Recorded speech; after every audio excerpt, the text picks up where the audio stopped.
Hello! Hi guys! Ako si Jam. Meron akong heart failure, kidney failure, hypertension at deviated septum. Ito access ko sa dialysis patient. Tawag dito fistula. So ngayon samahan niyo ako guys mag-restock ng ating pagkain. So let's go! Ang ulamin namin ngayon ay sinabawang bisugo. Grabe, ang mahal pala ng bisugo ngayon. 480 ang isang kilo. Tignan niyo yung mga isda na to. Yung labahita. Magkano kilo na labahita pa? 340. Labahita kilo 340, no? Isang kilo 340. Tapos yung ano yung isda na yung tursilyo 340 din. Yung bisugo talaga sobrang mahal, 480, pero yun yung binili ko, halagang 100 lang, 3 piraso. So ngayon para masabawan natin siya, lagyan natin ng tanglad. Kukuha tayo dito sa tanim ni Papa. Yun dami ng tanim guys.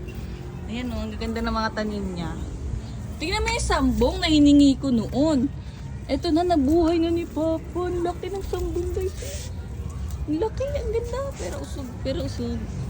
Kasi yan, may mga tanglad. Daming tanglad. Manguha tayo dito ng tanglad. Tsaka ng talbos. Yung gulay natin doon sa isda natin is talbos. Ito. Kunin natin to kasi kailangan ko siya dahil bumaba yung hemoglobin ko. Maganda talaga pag may mga tanim-tanim ka, no? Kaya libre mo na siya nakukuha. Yung 10 piso na ganito, matitipid mo na. Fresh pa. At alam mo na walang chemicals.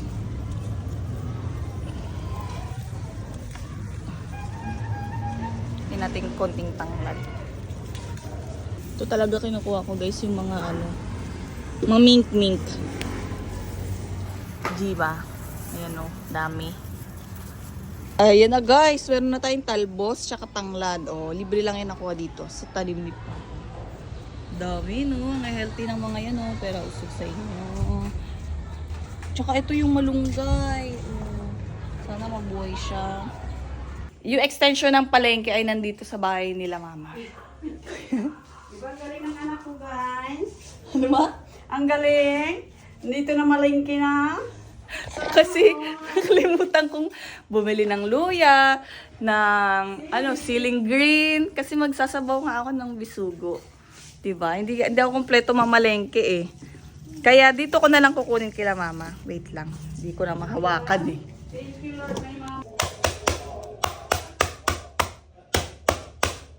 Pag nagsasabaw kami ng isda, halo-halo na yan dito. Yan, kamatis, tapos may luya, yan, luya, tapos itong tanglad.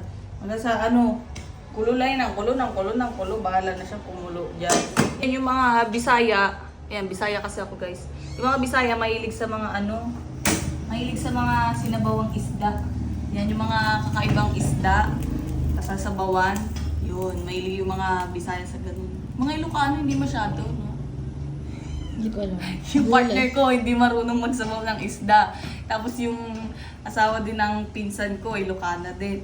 Hindi rin marunong magsabaw ng isda. Dito lang siya sa amin natuto magsabaw ng isda. Yan. Kasi yung mga Bisaya, mahilig kasing mahilig sa sabaw na isda. Mahilig sa isda. Hindi ko pala mapapakita sa inyo guys yung yung i-restock nga namin na food supply. Wow, food supply. Yung mga ulam-ulam, mga ulamin ko, ganyan. Pakita ko sana sa inyo yung mga food ko, yung kinakain ko, ganun. Sa ngayon, yung muna, yung bisugo. Sinabawang isdang bisugo. Yun. Hindi ko siya, kasi ang gagawin na, maglulumpia Shanghai kami. Magpapaluto ko ng adobo, tas yung adobo i-ref na yun, or freezer, tas i-reheat na lang. Ganun kasi yung mga ginagawa namin. Preheat, pre-cook na lahat. Yan, naka-pre-cook lahat, tas iniluluto na lang namin. Iinitin na lang, ganyan. So, magsha-Shanghai din sana kami. Kaso may nagagawa kasi dito sa tapat namin. Yan, tingnan nyo. Yan.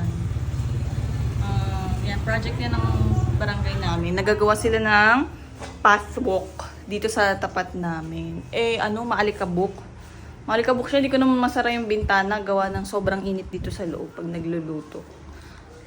Yan. So, yun. Napapakita ko na lang muna sa inyo. Yun. Yung sinabawa naming bisugo.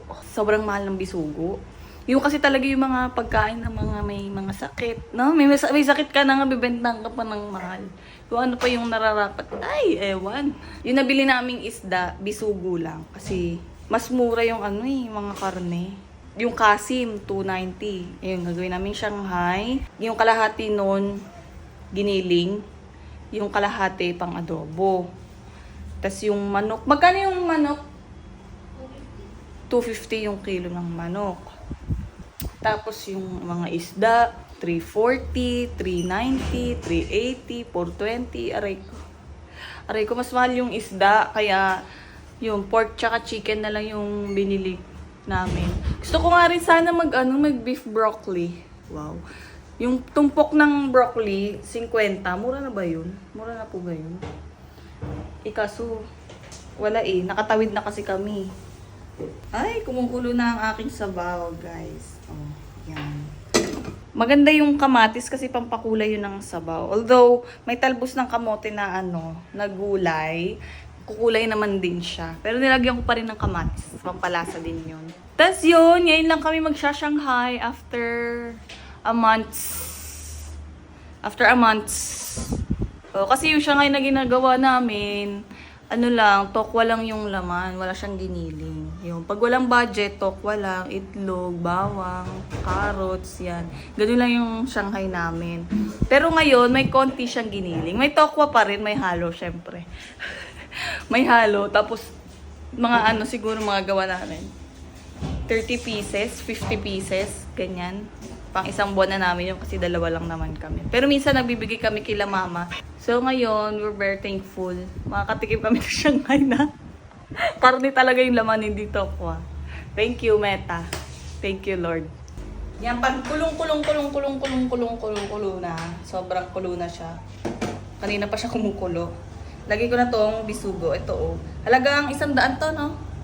Halagang 100, 3 piraso. Pwede na, Pwede na yan sa aming dalawa, syempre. Hello! Sobrang init. Ang init na agad. Maaga pa, 9 pa lang. Maaga lang ako nagluto kasi may check-up ako ngayon sa nephro ko. Anyway, ilagay na natin tong talbos. Sobrang dami. Ang OA naman. Sinabawang talbos na may konting bisugo. Okay na guys, sarap na siya. Sana matikman niyo yung luto. Charit. Okay, let's eat na guys. Ito na po yung naluto kong sinabawang bisugo.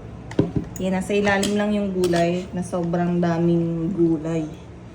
OA. Tingnan nyo naman. Sobrang daming gulay. Tikman natin. Ang sarap. Kasi luto ko to So guys, let's eat.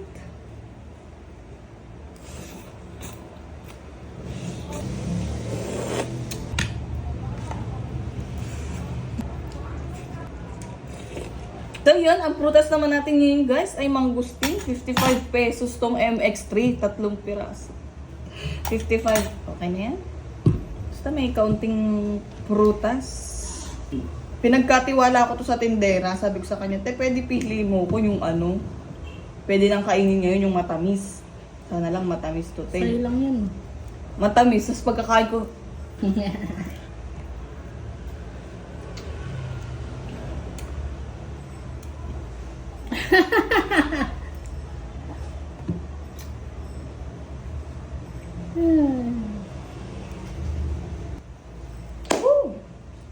kung napapanood mo to, ang tamis. Shoutout nga po pala dun sa isang follower ko na sa palengke kanina. Tinawag ako. Lagi daw siya nanonood ng videos ko. Shoutout po sa'yo, mami. Hindi ko nakuha yung number mo. Ay! Shoutout po sa'yo, mami. Hindi ko nakuha yung pangalan mo. At hindi ako makabili sa store mo kasi mangga yung tinda mo. Hindi ako pa kumakain ng mangga. Masyado. Pero thank you, mami. Thank you po sa panonood ninyo palagi. Itong tamis. Isa lang yung hindi matamis. Pero yung iba matamis na. So, shout out sa ito, masarap. Thank you. So, yun lang guys. Yun ang aming lunch for today. Yun yung isa sa mga kinakain ko. Yung mga sinabawang isda. Yung mga isda na kakaiba. Pag may pera. Kasi ang mamahal eh. Yun lang po, nagpagupit din ako kanina after ko magluto bago kumain kasi magre-renew ako ng lisensya ko. So see you on my next vlog. Bye-bye. Thank you for watching and peace be with you.